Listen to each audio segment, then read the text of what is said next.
Your tongue remembers the sweet, fragrant taste. The supermarket's computer system only recognizes a barcode. Why is it that a good, locally grown banana can't seem to get a seat at the main table? The supermarket manager's abacus clicks and clacks, and the verdict is in. No matter how good the domestic banana is, it needs to step aside. Hello everyone. I don't know if you've noticed this, but if you walk into any major supermarket these days, a Walmart, a Carrefour, a Sam's Club, and try to find a bunch of bananas with "Product of China" written on it, you're in for a real quest.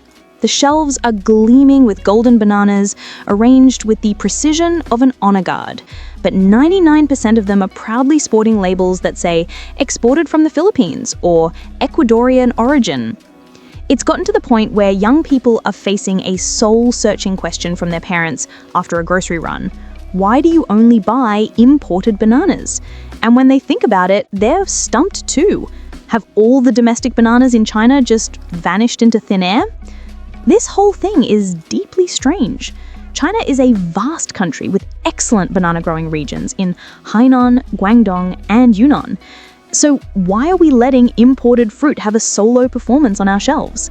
Are domestic bananas really that bad, or are the supermarkets just obsessed with foreign goods? Before you jump to conclusions, let's peel back the skin and get to the core. First, let's bust a myth. It's true that supermarkets pay close attention to consumers, but their ultimate loyalty isn't to your preference, it's to certainty. Capitalists play a numbers game. Every single banana on that shelf is backed by a cold, hard calculation of cost, spoilage, and efficiency. Yes, consumers like imported bananas. But why? When you buy a banana, what are you really looking for? It comes down to three things. It has to look good, the quality needs to be reliable, and it has to be available whenever you want it, 365 days a year. And here's the painful truth. At this stage, our homegrown bananas are getting absolutely steamrolled by the imported competition in all three of these battles. And when the supermarkets look at their ledgers, they vote with their feet. Battle number one, the beauty pageant of appearance and stability. The imported bananas from the Philippines and Ecuador are not a hobby, they are a pillar of their national economies. The entire process, from the very beginning, is a game of industrial-scale production. The amount of water, the timing of the fertilizer, the control of pesticides, it's all meticulously standardized. Most importantly, they are harvested at the perfect moment when they are still green and hard. The result? Bananas that look like they were cast from the same mold. Uniform length, perfect curve, a flawless golden yellow skin without a single blemish. Now, let's look at our domestic brothers. We have some fantastic bananas, but the industry is still dominated by small-scale farmers and cooperatives. Their methods are often a mix of ancestral wisdom and just hoping for good weather. The bananas they produce have personality. Varied sizes are the norm. The ripeness is a lottery. You might buy a bunch where a few are already overripe and a few are still stubbornly hard. This uncertainty is a blind box for the consumer, but for the supermarket, it's a direct hit to the bottom line. Every returned item, every spoiled piece of fruit is money down the drain. Battle number two, the race against time for freshness. The banana, for all its sturdy appearance, is the prima donna of the fruit world. It's delicate. It hates heat, cold, dryness, and being bumped around. From the moment it's cut from the tree, its entire journey must be a climate-controlled spa day, kept within a golden temperature zone of 13 to 15 degrees Celsius. Imported bananas have mastered this magic. They are put into a dormant state in cold storage right at the source, packed into fully refrigerated containers, and shipped across the ocean. When they arrive at our ports, they are seamlessly transferred to refrigerated trucks and delivered to the supermarket's own cold storage, waiting to be awakened. The journey for a domestic banana, by contrast, is often a brutal game of wilderness survival. The entire cold chain is still a work in progress. Many small growers simply don't have the means to build expensive pre-cooling facilities. So the bananas are harvested, piled onto a truck under the scorching sun, and then endure a bumpy, non-refrigerated journey. By the time they finally crawl onto the supermarket shelf, their internal quality has been severely compromised. The industry estimates that the spoilage rate for domestic bananas can be as high as 30%.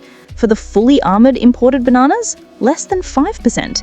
When a supermarket owner looks at a spoilage rate that is 6 times higher, the choice is obvious. Battle number 3, the lifeline of continuous supply.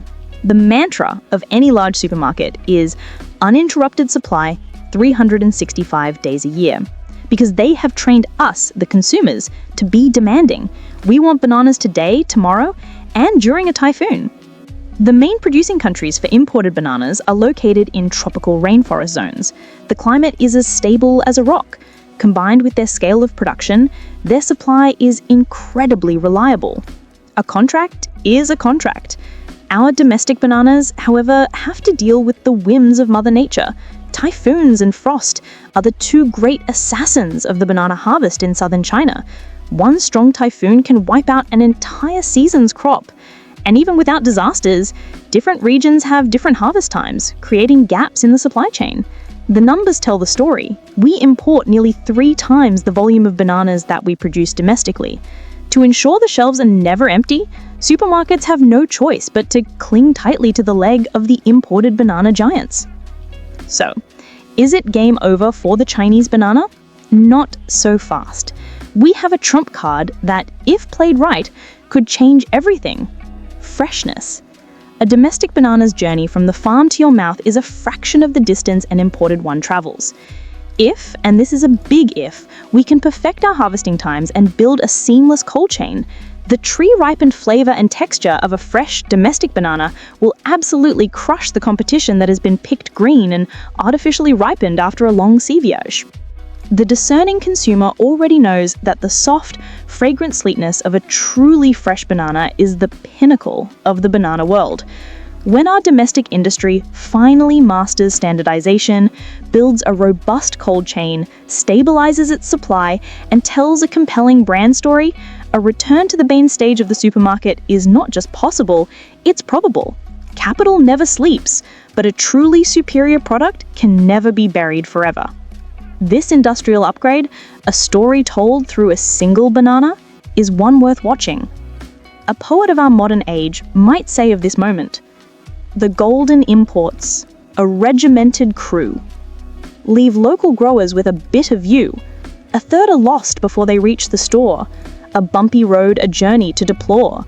The storms and frost a season's sudden end, on foreign shores the markets must depend. But when our own can bridge the final mile, a sweeter taste will win us with a smile." That's all the time we have for today. Thank you for listening, and we'll see you next time.